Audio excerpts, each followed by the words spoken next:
Your mic.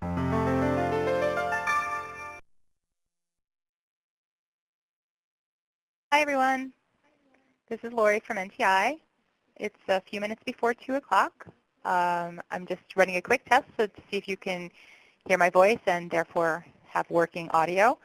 We'll get started in a few minutes. People are still trickling in, but I'm just going to check in every once in a while as like a little sound check. So stay tuned.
Hello, this is Lori from NTI again. It's 2 o'clock, but I see that people are still trickling in, so I'm going to wait another minute or so, maybe 2 minutes, before we get officially started, but you can count this as your second official sound check.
Surprise, it's Lori from NTI again.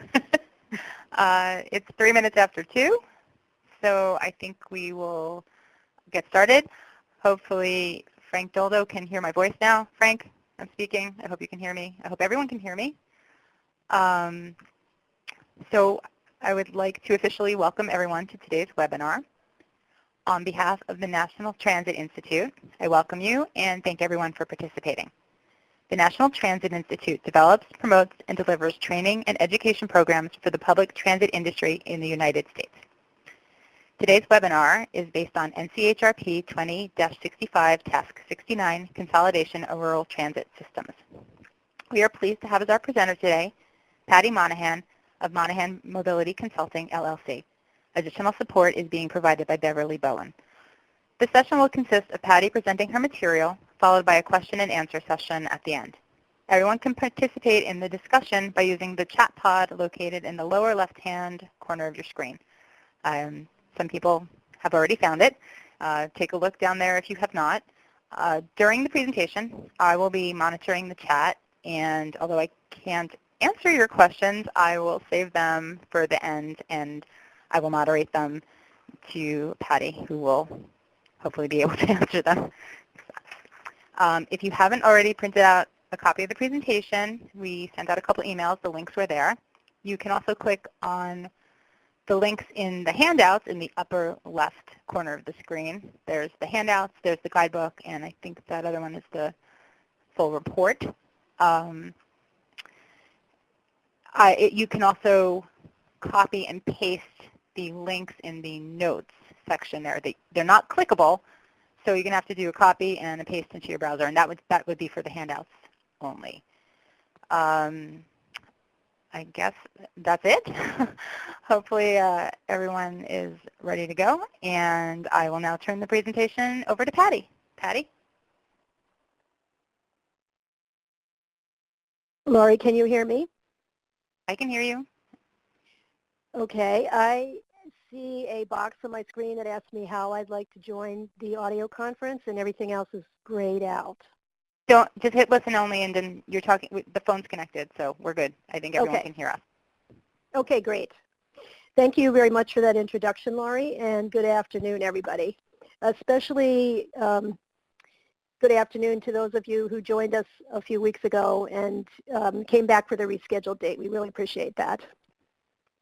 As Lori said, we're going to be talking today about the results of NCHRP Project 2065 Task 69. The research for the project was conducted by Nelson Nygaard and ICF while I was employed by Nelson Nygaard. I've since changed jobs, but I was the principal investigator for the project. And Beverly Bowen, as Lori said, is with us on the phone today. Beverly's with ICF, and she had a key role in the project, and she's on the line to help us answer questions. So what we would like to do today is give you a brief overview of the project, then summarize a few of the key points from our early project tasks to provide some context for our more in-depth research results. And then we want to spend some time describing the experiences of 4 case studies, which are a major component of our work.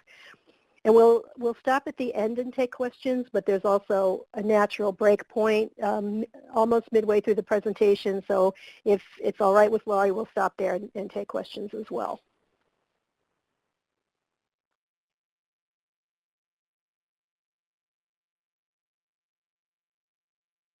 There were a couple of issues of concern to the project panel, which was composed of state DOT representatives, that led to this research project.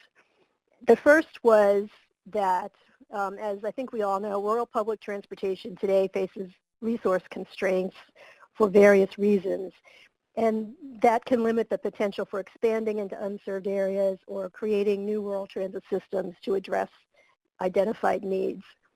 The second issue is that providers, sometimes organizations that have a broader mission than transportation, may get out of the transit business. And sometimes this happens suddenly due to a change in leadership or a loss of funding by a provider that takes them out of the network. So state DOTs and providers in some states have turned to consolidation as a way to fill in gaps in the service network or to address resource constraints by improving efficiency and reducing costs. And there are many ways that transit providers can work together, from cooperation and sharing of some resources through coordination and up to consolidation. And we were interested in consolidation in this project, which we defined as the restructuring of two or more agencies to integrate aspects of their administration and service functions. In some states, this is referred to as regionalization, but we're using the term consolidation, and that's our definition of the term.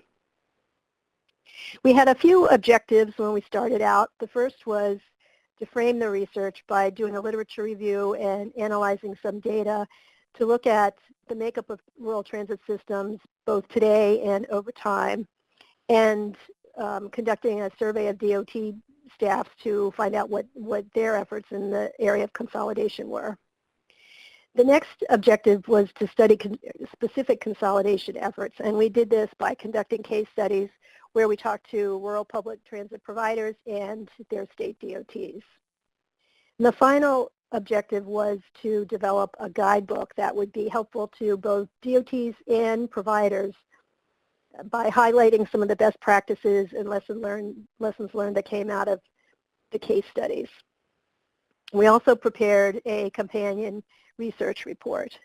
And the guidebook, I'll tell you the difference between these two documents.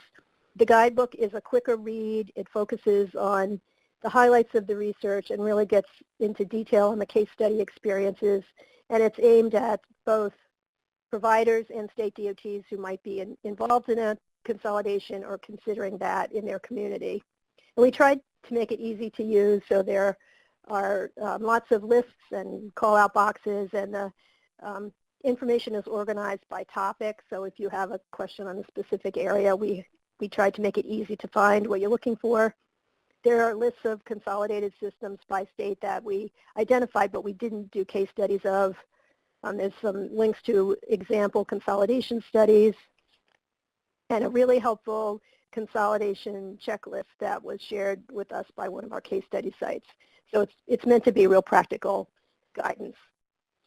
The research report has more details about consolidation in general and goes into our data analysis and our survey results in more detail and is a more technical kind of report.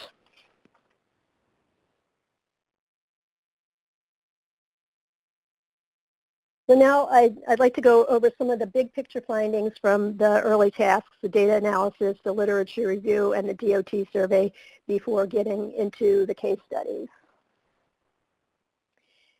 One of our first tasks was to analyze data to determine what rural transit systems look like today and over time in terms of their service area and type of provider. So we were looking roughly at the past 10 years.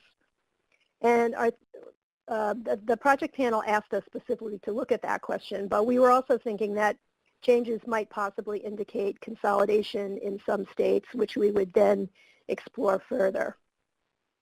Our data sources were National Transit Database reports and National RTAP Status of Rural Transit Survey, which is conducted every few years. And many thanks to National RTAP for making that data available to the research team. It was really helpful.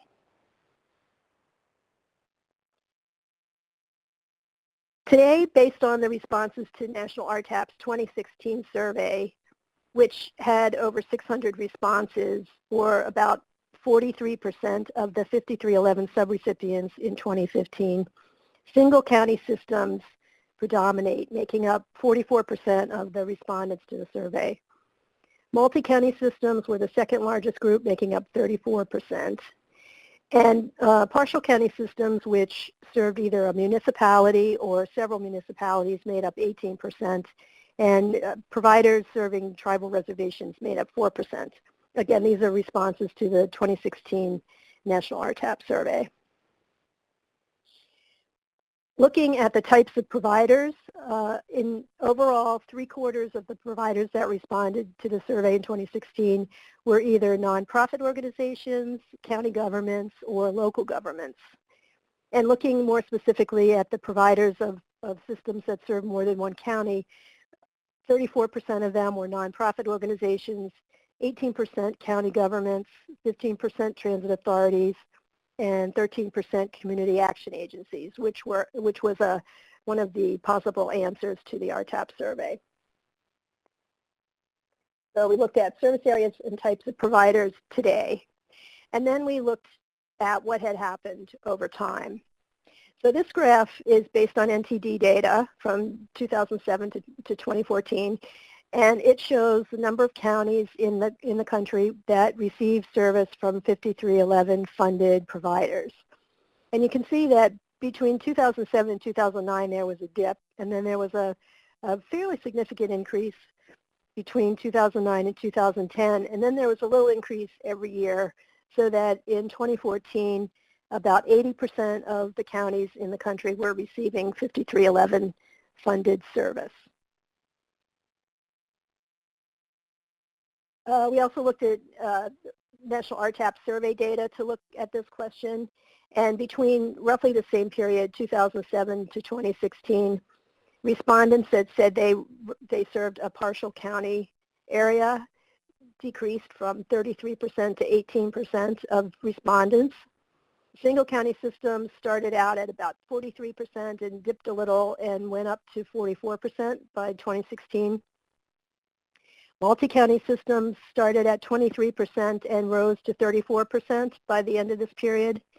And for some reason, tribal reservation systems went up in 2013 and then went down in 2016. I'm not sure why that is, but there was definitely the same pattern shown that most systems were still single county or multi-county, but those two types of service areas had been increasing over this time period. And this graph just shows the same information. The purple bar is 2016, so you can see single county systems went up, multi-county systems went up, the partial county and the tribal reservation systems decreased. And our thinking was that if there were more counties that were receiving service and more multi-county systems, maybe some of that was due to consolidation. So we wanted to look into that. We also looked at the number of 5311 subrecipients in each state and compared that to the number of counties served in each state to identify states where the number of counties served went up and the number of subrecipients went down, thinking that might also be an indicator of consolidation. And we found 14 states in which that was the case. So when we did our state DOT survey, we tried to make sure we got responses from those 14 states. After the data analysis, another one of our early tasks was a survey of state DOTs so we could find out more about their involvement in consolidation and to ask them for case study recommendations. We sent a survey online to public transit directors, 5311 managers, and RTAP managers in all the states, and we received responses from 23 states. Of those 23, 12 reported that they encourage or support consolidation in various ways. Technical assistance is offered by most of those states. Another tool that's frequently used to encourage consolidation is a consolidation or a regionalization study. And the DOTs sometimes provide partial funding for these studies. Sometimes they provide all of the funding. And in some cases, they procure the consultant and actually manage the study on behalf of the providers. We found that there is legislation in 3 states, New Mexico, Oregon, and Pennsylvania, that encourages coordination, or consolidation, excuse me. And in North Carolina and Vermont, there's no specific legislation, but consolidation is an issue of interest to the legislators. So the DOTs in those areas have some pressure to address consolidation issues. We found 3 states reporting that they provided financial incentives to encourage consolidation, and that's North Carolina, Pennsylvania, and Vermont. The slide says 4 states. There was one state that took itself off the list as we were finalizing the research report, so we only know for sure of the 3 states that provide incentives. And we were interested not only in what states are doing to encourage consolidation, but we wanted to know why states that weren't actively involved are not involved, so we asked that question. And there were a number of specific reasons that respondents gave, but two that came up repeatedly were that, one, there was a long-standing network of rural providers that was functioning well, so there didn't seem to be a need to consolidate. Or two, the geographic distance between the service areas was so great that consolidation wasn't felt to be feasible. Finally, one more snapshot slide before we move on to the case studies. This is just a few thoughts from the literature review, which were later confirmed by our case studies, about the initial goals or the catalysts for consolidation.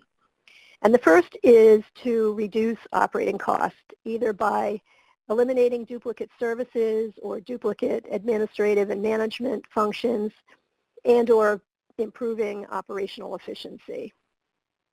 Another catalyst is to try and facilitate travel across jurisdictions so that people have access to regional destinations like employers or medical facilities or shopping areas. There seems to be a need, no matter where you look today, for travel across jurisdictions, and the boundaries of transit providers sometimes make that difficult. Another catalyst, as we mentioned earlier, is the loss of a provider from the network, either because they choose not to be in the transit business anymore. Maybe they're a human service agency or a nonprofit organization that has a greater mission and doesn't want to be in the transit business, or a provider experiences an abrupt change in leadership or finances that makes it impossible for them to continue to provide service. A consolidation study that shows that the consolidation would provide benefits or recommends consolidation is another key catalyst, as are the financial incentives that some states make available. And then finally, a local history of coordination or consolidation with regard to other types of public services sometimes spills over into transportation and facilitates that type of consolidation as well. So here, that's the end of the portion of the presentation that reports on the data and the literature review findings. So if you have any questions, we can stop and take them here. Otherwise, we'll move ahead with the case study summaries.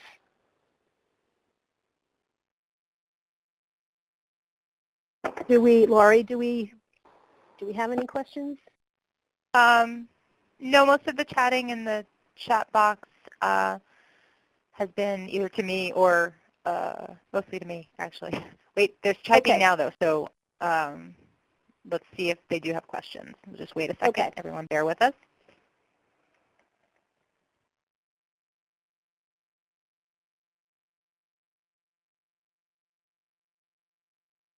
Amy Biggs says, will the case studies show how the consolidations took place? Yes, that will be coming up shortly in the slides, and there's a lot of discussion about that in the guidebook. Okay, there was someone else typing up from Mike. I'm sorry if I'm saying your last name wrong. Matcha? I don't know. What are some of the financial incentives the state DOTs offer for consolidation? Well, there's some specific legislative incentives that I'll talk about later, but in many of the states that we heard from, there was funding available for a consolidation study. There was additional assistance available for either transition expenses or startup operational or capital expenses that that the systems were faced with as they consolidated. Those are probably the biggest types of incentives that we heard about. Okay, another question from Amy. Is the consolidation guidebook available on the RTAP site? Is that the guidebook that's in the handouts up in the top left corner? Is that the same guidebook, or is there more than one? There's a guidebook and there's a research report. So I'm not sure what is in the handout box, and I'm pretty sure that National RTAP does have both documents, but if not, I'll be showing you a link at the end of the presentation, and you can definitely find it there. But I believe they're both in the National RTAP library. I definitely put a guidebook up there. You know, the problem is I I put that stuff up there when we were originally scheduled for the webinar. Right. And I admit I didn't look at it. Right, and I can't tell. No. I don't want to click too, Everyone click too many download it, things. and you can tell it. Everyone just download the files, and you can tell us what's in there. I don't want to mess my screen up. Okay, wait. So there's more things coming in the question box. Ian Denimore gave a link, which looks like it's the link to the guidebook, which I believe is the same link in the handouts up above. And the County of Maui says, did the consolidation of Medicaid have a negative effect on transit agencies? We didn't specifically look at Medicaid consolidation in this project. We looked at specific providers of different types that consolidated their operations, but we weren't looking specifically at Medicaid transportation. Okay. I don't see any more So typing. maybe we Thank could, you, Ian, yeah. for the links. Okay. Sorry. Thanks for that. So now we'll move on to a summary of what we learned from the case studies. Right from the outset of the project panel encouraged the research team to focus heavily on the case studies as a source of information, practical guidance for providers and DOTs. So we have quite a bit of information to pass on from what we learned in those case studies. When we were thinking about sites for the case studies, we had a number of criteria in mind. And the first was that we wanted examples of full consolidation. So we saw a lot of examples of great coordination among providers, and we weren't interested in studying those efforts in more detail. We wanted the full consolidation examples. We also wanted to make sure that we were looking at consolidation that took place between two rural providers or a rural provider and a provider in a small urban area. We found a lot of examples of urban area coordination, and we were not interested in those. We wanted to focus on rural and small urban areas. We wanted to find consolidations that had taken place long enough ago that they were complete or nearly complete, and that there had been some time for experience operating the consolidated service, but not so long ago that the original key players weren't around to talk to us about their experiences. We were hoping to find a range of organizational management structures so that we could look at what options are available there. And we were also hoping to find examples of coordination, consolidation that involved either human service providers or nonprofit organizations. To go back to that, one of those initial issues that led to the project, a human service provider or nonprofit provider leaving the network. Since one of our objectives was to provide guidance to DOTs, we wanted to find states where the DOT had taken a strong role in the consolidation. And then finally, to the extent that it was possible, we were looking for geographic distribution. And we did a pretty good job of applying our criteria, except for the last one. As you can see on the map, we have 3 systems in the northeast or the southeast and 1 in the west. The team, the research team and the panel chose North Carolina, New Mexico, Pennsylvania, and Vermont as the case study sites, and we conducted site visits to each of those states. And here I want to say thanks to the managers and staff at those systems and DOTs who spent a lot of time and shared a lot of information about their experiences with the research team. The case studies are pretty detailed, and we would not have been able to put them together that way without a lot of assistance from the case study sites. And they also provided most of the photos that we used in the guidebook.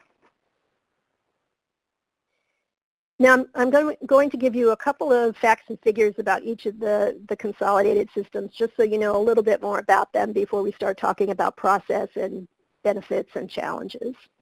And the first is the North Central Regional Transit District, which covers 4 counties in north central New Mexico. And these 4 counties cover rural, suburban, and small urban areas, and their combined population is about 237,000. The partners in the consolidation were the already existing North Central Regional Transit District and the town of Taos, which operated a service called the Chili Line.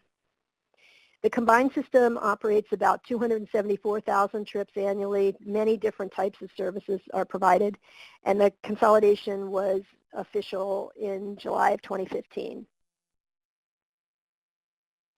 The second site is the Western Piedmont Regional Transit Authority, which covers 4 counties in Western North Carolina, that are rural and urban. And the combined population of the 4 counties is about 365,000. In this consolidation, 4 separate county transit systems formed the new organization, the Regional Transit Authority, and began operation of a combined service that was branded as Greenway Public Transportation.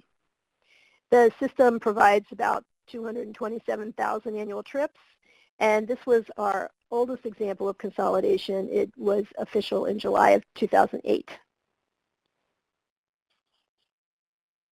The third site is Crawford Area Transportation Authority and Venango County Transit, which is the new combined entity name, which operates in 2 counties in northwest Pennsylvania. And both these counties are large rural counties. The combined population is about 139,000. The partners were the Crawford Area Transportation Authority, CATA, which previously existed, and the Venango County Department of Human Services, which operated a service known as Venango County Transportation. The combined system operates about 289,000 fixed route trips annually and about 113,000 demand response trips, and this consolidation was official in July of 2016. And the final case study area is Southeast Vermont Transit, which covers 1 full county and another part of the county in Southeast Vermont, both rural counties with a combined population of about 100,000. The 2 partners in this consolidation were 2 nonprofit providers. The Deerfield Valley Transit Association, which operated a service known as Mover, and Connecticut River Transit, which operated a service known as the Current. As with all the other case studies, there are many different types of services provided by the combined entity. Bus and van trips are about 321,000 a year, and volunteer and other trips total about 116,000 a year. And this consolidation happened in July of 2015. So what did we learn from the case studies? Let's start with how they actually consolidated. And among these 4 systems, the process they followed was very similar. All of the systems set goals up front for the consolidation, and they had different specific goals, but 2 that they all cited were, 1, to protect non-administrative staff jobs. They didn't want operators or mechanics or dispatchers or supervisors, those types of folks, to be negatively affected by the consolidation. And then the second goal was to at least maintain, but hopefully to improve transportation service as a result of the consolidation. All the systems consulted with their state DOTs. We'll go into this in a little more detail in a minute, but they talked to the state DOT early, and the DOT was an active partner throughout the whole process. They each conducted a consolidation study or a management review that looked at the potential for consolidating before a decision was made to move forward. All of the partners held many discussions with their boards and employees to make sure that everyone knew what was happening and what the reasons were for the consolidation and how it might affect them. There was a consolidation or a transition plan in each case that dealt with how to handle staff issues or combining finances, what to do with assets that might have been owned by one or more of the partners, how to consolidate operations, which organizations' policies and procedures would carry through to the new consolidated service, and what kind of legal steps were necessary to change the structure of the organization. And then finally, all these 4 systems did a lot of public information about the consolidation process. There was marketing of the new services so people knew what to expect. and all of the local services were rebranded to some extent. Moving on into what happened as a result of the consolidations, the first area is the organizational structure. And we found in these 4 examples different approaches based on the players, the history, the legal requirements, the type of providers that were involved. There are different approaches to how to actually consolidate operations. In New Mexico, NCRTD, as I mentioned, previously existed, and the Talos operation was absorbed into that existing RTD. This was aided by some legislation in New Mexico that was passed in 2003 that authorized the creation of RTDs, regional transit districts, and how services could be added to them. In North Carolina, the 4 separate county systems set up a new organization for centralized management of service, but continued to operate those services from local bases. In Pennsylvania, CATA, which is a municipal authority, absorbed the county transportation service that had been operated by the Department of Human Services, and also continued to operate service from a base in each county. In Vermont, the one nonprofit provider, CRT, transferred its assets to the other nonprofit provider, DVTA, and then dissolved itself. And DVTA remained in existence, but there was a new board of directors created to guide it, and it was renamed Southeast Vermont Transit. And like the 2 other examples above, operations, the current and mover services continued to be operated locally.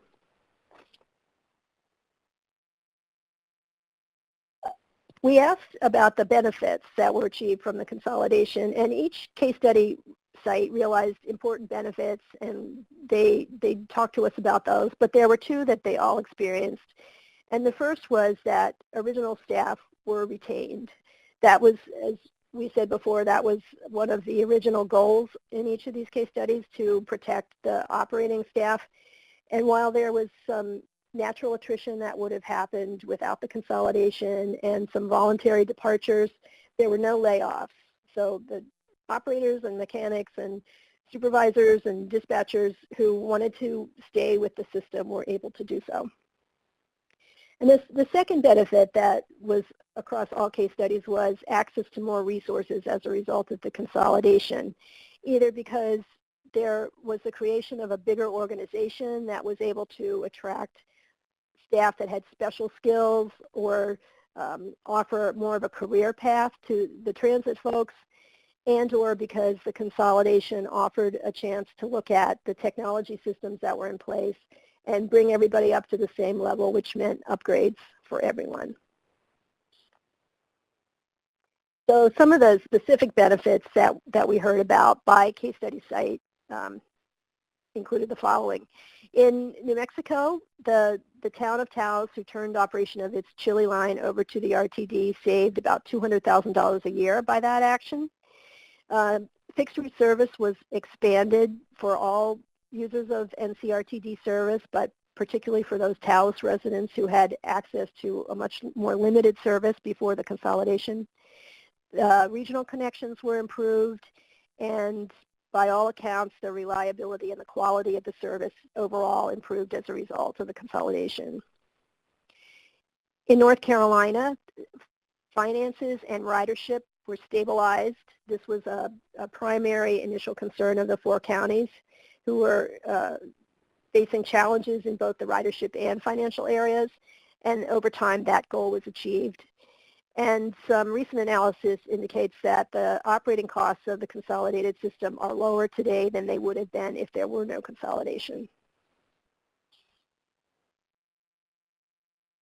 In Pennsylvania, there is a piece of legislation that I'm going to describe briefly so you understand this benefit. Act 69, which was passed in 2013, primarily addressed capital funding for public transportation, but it also includes provision for a waiver of local match requirements for fixed route providers, for 5 years if providers consolidate and achieve a net cost savings that's equal to or greater than their local match requirements. So the bottom line here is that in order to trigger that local match waiver, CATA needed to save about $68,000 a year, and in their first year, their savings was about $150,000, so they were able to take advantage of that local match waiver. The consolidation offered an opportunity to review the Venango County routes and make modifications, and when we did our case study, that process was underway, and the potential for, especially for more inter-county connections, was being considered. The size of CATA about doubled as a result of the consolidation, so they were able to add some professional staff positions like a human resources manager. And in combining the operations of the municipal authority and the county DHS department, there were two very different cultures that had to be merged, and that took some effort, but that was successfully done and is seen as a benefit of that consolidation. Southeast Vermont Transit noted that they were saving time and some money due to larger procurements of items like a phone system and insurance and some operating supplies. They were also given an opportunity to look specifically at the current routes and make modifications so that services more accurately reflected travel patterns. And they also noted that there were two very different cultures that needed to be merged, and that was seen when it was successful as a benefit to the combined organization. And finally, the last big benefit to Southeast Vermont Transit was improved compliance with federal and state requirements, which had been somewhat challenging before the consolidation.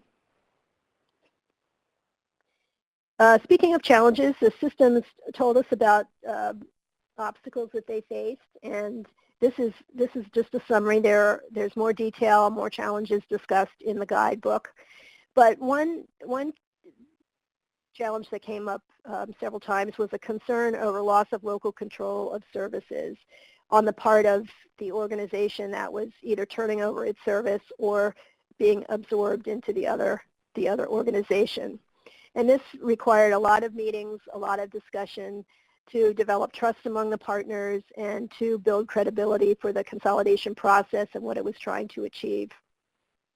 Another challenge in some cases was overcoming local history. There were some relationships that different viewpoints among the boards and different ways they had interacted with each other that slowed the process of consolidation down. It didn't stop it, but it was another reason to have many meetings and discussions and build trust and credibility. In a couple of instances, there was resistance from staff whose roles changed as a result of being part of the larger organization. So these were people who were part of the system that was absorbing a service or taking over another entity, and folks weren't comfortable with their new roles and provided some resistance to the consolidation. In the North Carolina case, an unexpected challenge was that after the consolidation, there was less federal funding available than the sum of the previous funding to the 4 individual county systems. So that took some care and feeding over the first years of the consolidation to make sure that no one was negatively affected by that. And then finally, we heard about nuts and bolts technological issues, trying to get different systems on the same phone system or to use the same demand response scheduling system turned out to be challenging in some cases and took more time than anticipated to overcome. Now, in each of these 4 states, the DOT had a key role, and that was one of our case study selection criteria, and we were interested to dig into what the states are doing, so we took a specific look at what the DOTs provided to these systems as they thought about consolidating and actually undertook the process. You can see some common elements across the assistance that was provided in these 4 states. And I should point out that each state offers more supports than what we're showing here. These were the specific types of assistance that they gave to these specific providers, but in all cases the DOTs are more involved in consolidation and offer more types of supports. So in New Mexico, while not specifically a DOT action, but a key help at the state level was that 2003 legislation I mentioned that enabled the regional transit districts to be formed, and legislation that authorized the use of a local sales tax for transit services in an RTD. In addition to that, New Mexico DOT provided technical assistance and also provided funding for consolidation planning between the RTD and the town of Taos. In Vermont, the Vermont Agency of Transportation, also known as VTrans, provided technical assistance. They funded the internal management review that looked at the potential for consolidating the two organizations, and they provided funding for startup, operating, and capital expenses. In Pennsylvania, also the legislation that provides for the waiver of local match for consolidated systems that can actually achieve savings, that was a key helper in this consolidation. In addition, PennDOT provided funding for a consolidation study that actually covered not only Crawford and Venango counties, but several other counties as well. And the DOT procured the consultant and managed that project for the providers. PennDOT also provided technical assistance and provided funding for startup, operational, and capital expenses.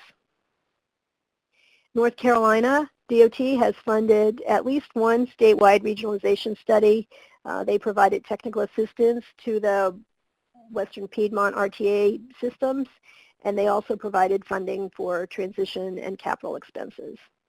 And as a footnote to our case study work, this happened after we talked to the North Carolina providers and the DOT, but the DOT now provides up to $200,000 in recurring formula-based funding for startup expenses to consolidating systems. As of 2017, the DOT North Carolina is providing funding to consolidating systems to help with that.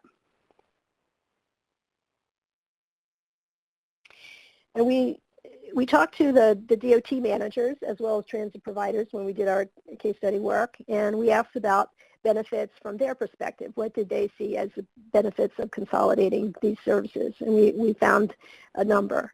One was improved compliance with federal and state requirements.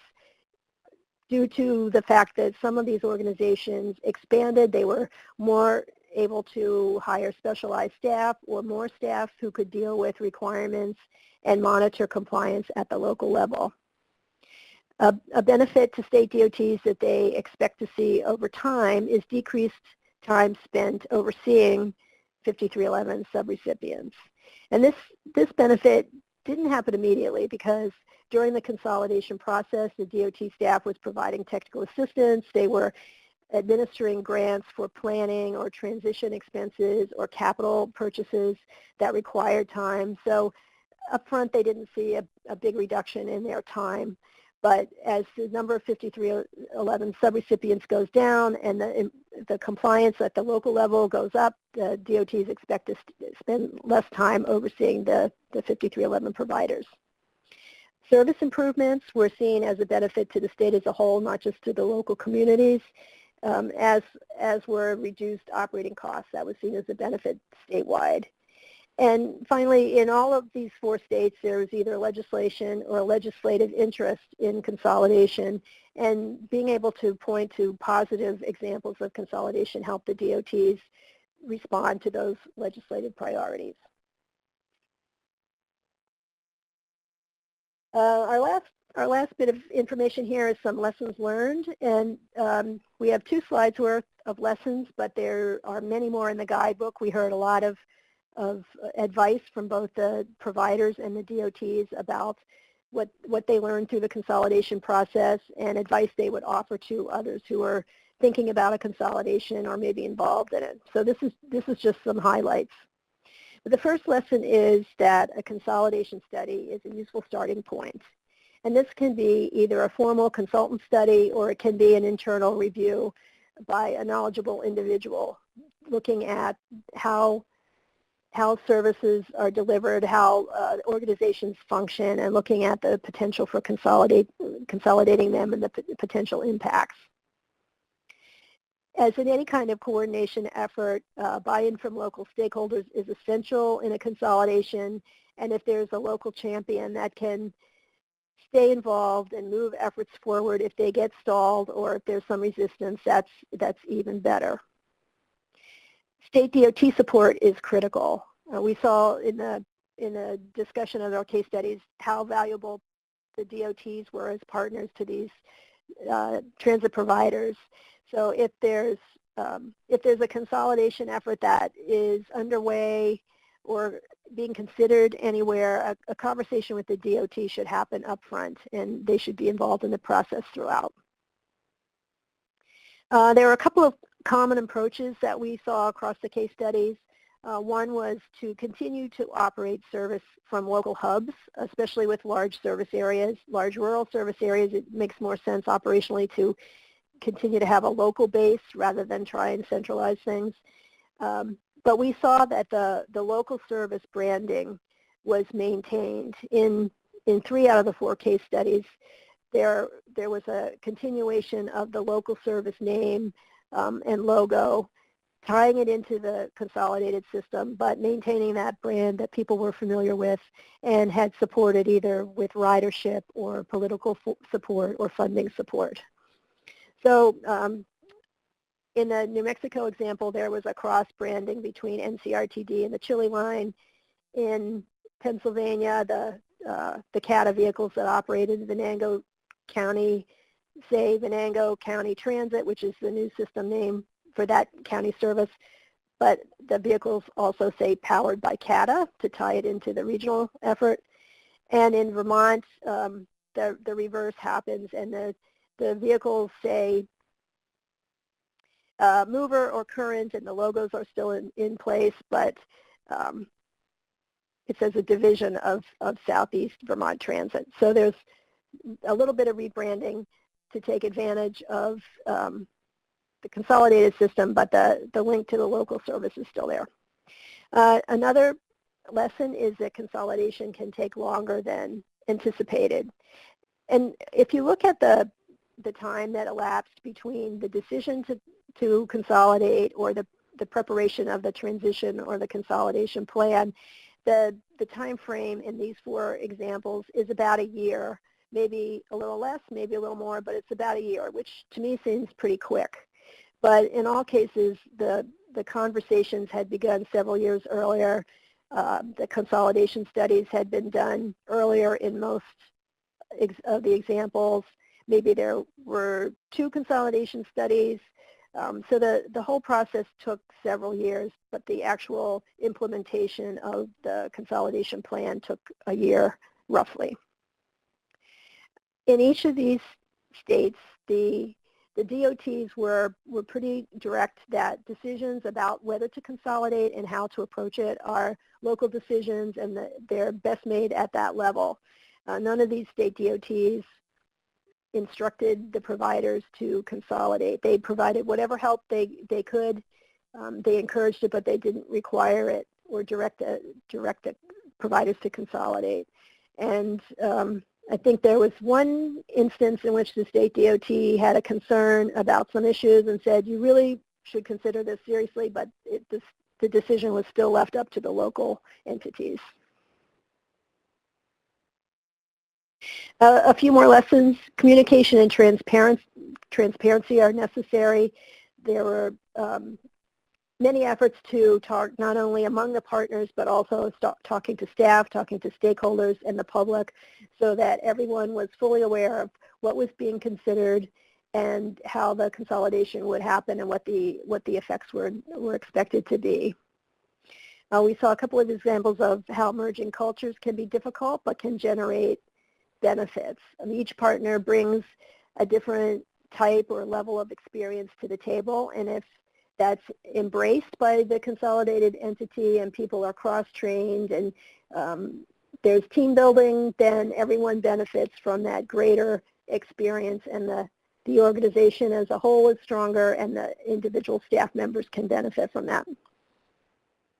We saw that consolidation can lead to service improvements, both the quality of the local services that are provided and the opportunities for crossing between jurisdictions.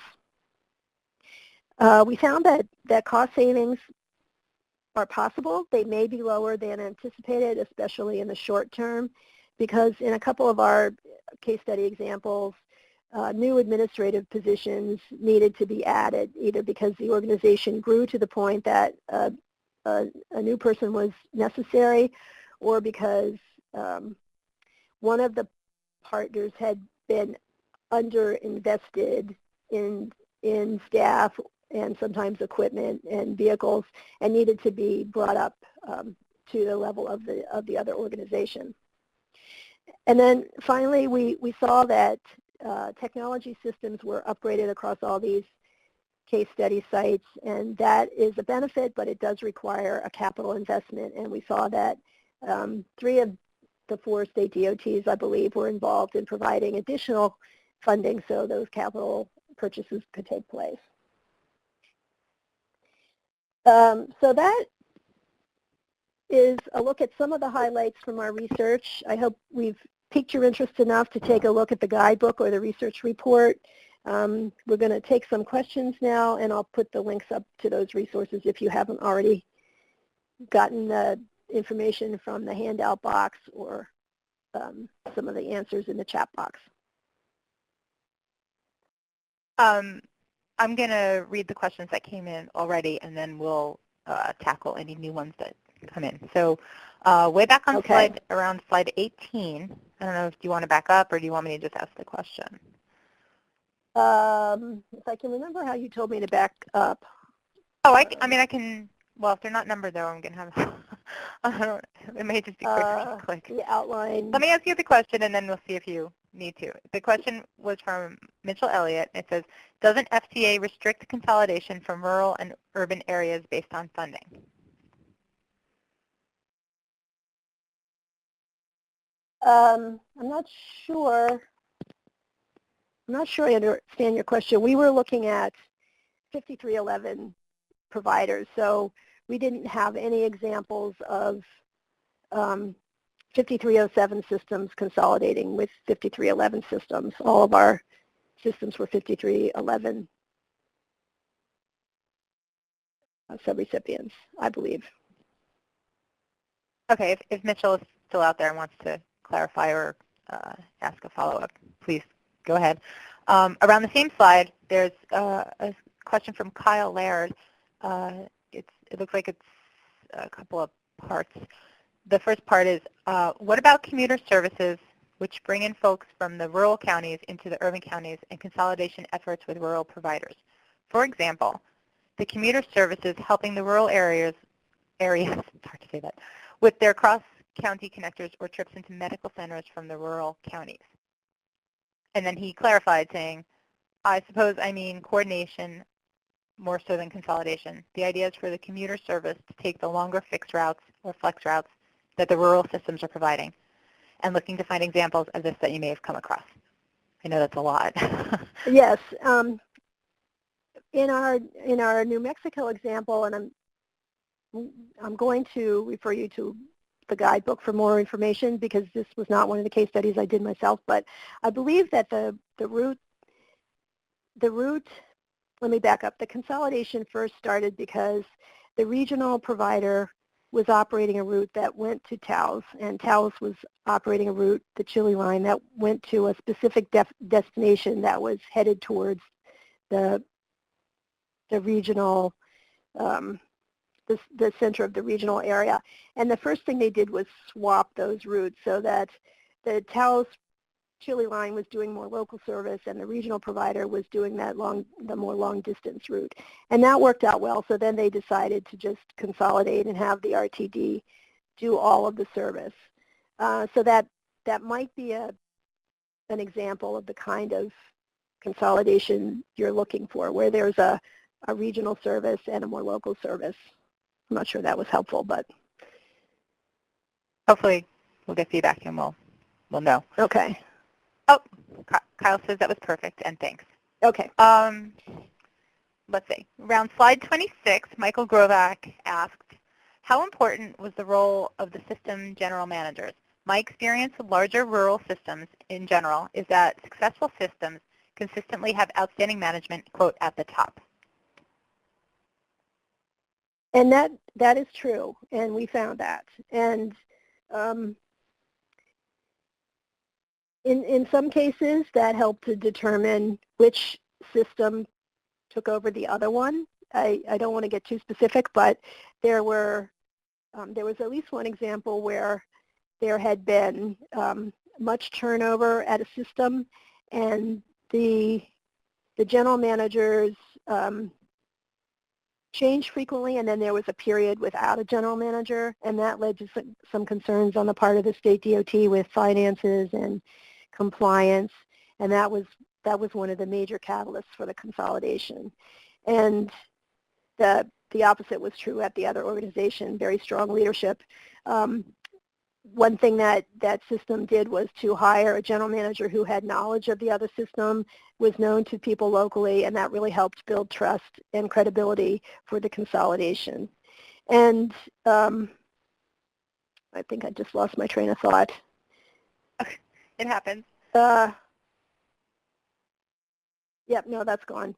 And we did, I would say that in at least one of the other case studies, the general manager was very strong, and that helped the consolidation effort. So you're absolutely right.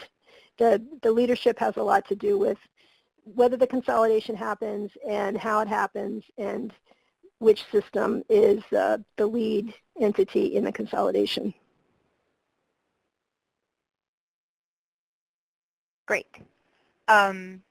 Okay, now we were around slide 31. 3 more questions came in, and then I'm going to start on the fresh ones that were just recently typed in the box. So if you entered a question, hang on, we'll get to you.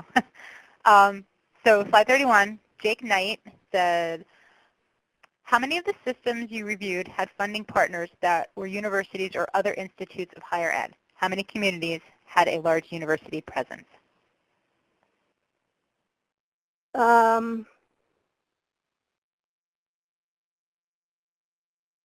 I don't think any of them did, possibly New Mexico. I'm not familiar with the details there, but I don't believe that. I know in Vermont and Pennsylvania there was no university funding partner. Beverly, do you know about North Carolina? I don't know how you will be able to answer if you do, but no, there was not, to my knowledge, a funding partner in North Carolina from an educational system. Okay. In these 4 examples, the funding, the state DOT was the major funder, along with the normal funding streams to the providers. The state DOTs were the ones that provided additional funding that made the consolidation possible. And again, we looked at 4 systems. That's not very many case studies, but with our limited funding, that was the number we could do. And we did provide in the guidebook and the research report some other examples of consolidated systems, and there may be some in there that included a university partner.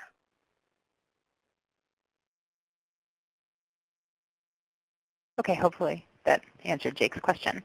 The next question came from Barbara S. Hurst. Are the consolidation efforts accepted and supported by every state? Is this voluntary, or will this be eventually rolled out nationwide? Does FTA view these consolidations favorably? Well, when we did our state DOT survey, we found, again, not every state responded. People are very busy, and we got responses from about half the states, which we thought was an adequate response, but we still did only hear from half of them. And only about a quarter of them are actively encouraging or supporting consolidation in some way. In all of those states, it's totally voluntary. There's no requirement to consolidate. I believe if systems are operating more efficiently and providing a higher level of service, that FTA would look on that favorably. We didn't hear from any of the state DOTs that FTA was concerned about consolidations. Another benefit was that compliance with state and federal requirements went up as a result of the consolidation, so I'm sure that would be of interest to FTA. So my guess is FTA is in support of such consolidations. And the final question from around slide 31 was from Bob Zerillo. Did the study look at the impact of consolidations on customers, existing and new? To the extent that we asked about service impacts, we found out about the effects on customers. We didn't do a detailed survey of customers to see how they felt or look into that issue in any more detail. But in all of the cases, service improved, so that was a positive impact on customers. And I guess the other area in which customers were involved was the public information and marketing, and I know all of the systems did quite a bit of extensive public information and marketing of the services so that people wouldn't be surprised by what happened to their service, and were able to deal with the changes as well as possible. Excellent. Now I'm going to move over to the later questions that came in on the chat box. Excuse me. It looks like the first one was from Barbara Hurst again. Are RTDs the only recognized agency for a consolidation, or can a nonprofit become an RTD? Does that question specifically refer to New Mexico? New Mexico was the state in which there was a regional transit district that was involved in a consolidation. But we did find in the Vermont example, it was 2 nonprofit providers that consolidated. In Pennsylvania, it was a municipal authority and a county Department of Human Services. And in North Carolina, it was 4 county transit systems that formed a regional transit authority. So we did see examples of different types of organizations that successfully consolidated. The only one where there was specifically a regional transit district was involved with New Mexico. Okay, hopefully that answered Barbara's question. She'll let us know. The next question is from Terry Hoffman. How does dissolving of one entity happen when multiple operations consolidate? Say there are 3 incorporated entities that consolidate. How does the process work? Well, what we found is that it was different in each area depending on the types of entities and what the legal requirements were. In the Vermont example, there were 2 nonprofit organizations and one just legally disappeared. In the Pennsylvania example, the two entities remained, the CATA, the Transit Authority, and obviously the County Department of Human Services continued in operation, but it was the transportation service that became absorbed into the consolidated system. Maybe Beverly can help. The 4 counties in North Carolina were all municipal systems. They formed a new regional authority and transferred the management of the services to that authority, and maybe she has some more details she can provide. Beverly? No, I think that's really the sum of it. Nothing disappeared. Everybody was just part of a new whole.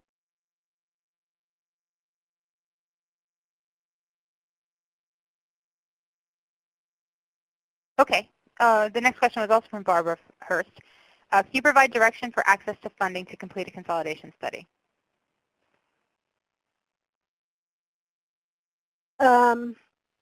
Well, in the case study examples, it was state DOT funds that were used for the studies. But I believe that any kind of planning money could be used for a similar kind of effort. Any of the FTA funds that can be used for planning purposes would be able to be applied to a consolidation study. Okay. Next, Vijay Umadi wants to know if the PowerPoint presentation will be available to state agencies. I just got kind of bumped out of the system, and I don't know how to advance the slides, but I think I had a, can you do that, Laurie? Because I think on my very last slide there might have been my contact information. So if you can put that up there, anybody who wants a copy of the presentation can just email me and, pardon me? Yes, I have the last slide. Okay. So if anyone is interested in a copy of the PowerPoint, if you send an email to me at patty.monahan, M-O-N-A-H-A-N, at monahanmobility.com, I will send you a copy. I think that's it for the questions. If anybody else has a question, please start typing so we can see. I think we'll just wait a minute and see if anybody has a question. There'll be a little dead air while we wait. So, those were detailed questions. I'm impressed. Good job, everybody. I see some people are typing, but it's hard to know if they're typing to each other or to us. So, oh, Velvet says thanks. Hi, Velvet. How are you? All right. They could be typing to each other, so yes. I never know. It's hard to do it this way. Difficult, not hard. It's a little challenging, I guess is the word. Okay, Terry Hoffman says, concerning assets, if one company is more stable financially than others involved, are the assets combined and shared or kept separate at local levels? I think in all of our 4 case studies, the assets were transferred to between entities. So if one of the entities was turning its service over to somebody else, its vehicles were transferred. Let me think if there were any other assets that we talked about besides vehicles. I think in terms of facilities, the organization that took over was usually the one that had facilities. So there was one case where there was some delay because a facility was being turned over and FTA approval was needed for that, and it slowed things down a bit, but I'm now not remembering which case study that happened in. Mostly it was vehicles, and I think in all cases the vehicles went with whoever was going to be responsible for actually providing the service. Okay, another question came in. This one is from, I'm going to attempt this, Sharon Pierenboom. What do you mean by waiver of local match? Okay, this is a little complicated, and I tried to make it a little simpler, but there is legislation. Well, let me back up. In Pennsylvania, local providers have a requirement to provide up to 15% of expenses as a local match, fixed route providers. So there was legislation passed in 2013 that included the provision for a waiver of that local match for up to 5 years for fixed route providers that consolidated and achieved savings that were equal to or greater than what their local match requirements would otherwise have been. So this was a specific legislative waiver that exists in Pennsylvania that the consolidating entities were able to take advantage of.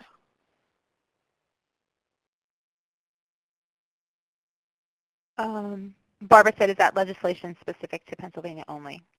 Yes, it is. Okay. It was Act 89 in Pennsylvania. Stephen Yaffe, are any assets maintained by local municipalities along with municipal equipment? Could that relationship be maintained in case of consolidation? I think that came up in the New Mexico example. I think there was some effort made to have the town of Taos continue to maintain vehicles, even though the service was being operated by the regional transit district. I may have that backwards. I'm trying to see if I can find the answer to that quickly. But I guess A broader answer to that type of question is that in each case, there was a close look at who should be doing what and what the strengths of each of the entities were, and there was an effort made to do what was most economical or made the most sense in every case. So if it turned out that the maintenance should stay with the local entity, I think that probably would have been pursued. Let me see if I can find that quickly.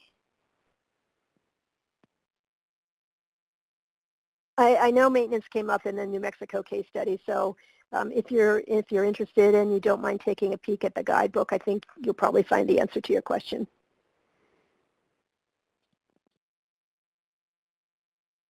Great. I'm sorry not to be more helpful about that. Well, if it's in there, they should, download it from the handout section or the links that was provided earlier and, I guess, delve in. Oh, Stephen says that's good enough. Thanks. Okay. Okay. I see a little bit more typing, but I'm going to make another announcement for we're nearing last call for questions, so get them in. Again, Patty's email address is up on the screen there, so you can reach out to her directly. I don't see anyone typing. Oh, Barbara Hurst. Referencing Act 89, was that waiver of local match for capital purchases, vehicles, etc. only, or did it include operations match also?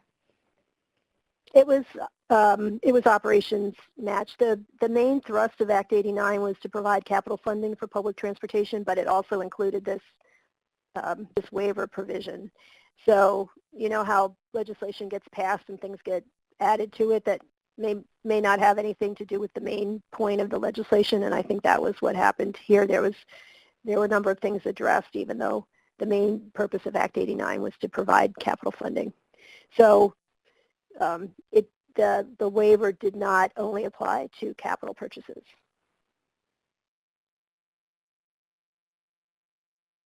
Okay. So hopefully that answered. Okay, Barbara says thanks. I guess if that's it, Patty, do you have anything you want to say in closing? I have a little thing I need to just close it with, thank you, everybody. This was, I know this was a lot of slides, and I really appreciate your attendance and your attention today, and thank you for all the good questions. And I would just like to refer you again to the two documents, the guidebook and the research report, if you would like details on what we learned as part of this project. So thanks. Excellent. Great. So I want to thank everyone who's still left, who stuck around to the very end. Thank you to all of you for participating. A special thank you to Patty and to Beverly for the informative presentation. As a reminder, everyone will be receiving an invitation to fill out an evaluation for this event. If you could just take a couple minutes and complete that, NTI would really appreciate your feedback. That's it. I hope everyone has a great afternoon. It's turned into Armageddon here in central Jersey with these thunderstorms, so hopefully the heat good broke. luck, and, everybody. Stay dry out there, everybody. Have a good one. Thanks. Bye. Bye-bye.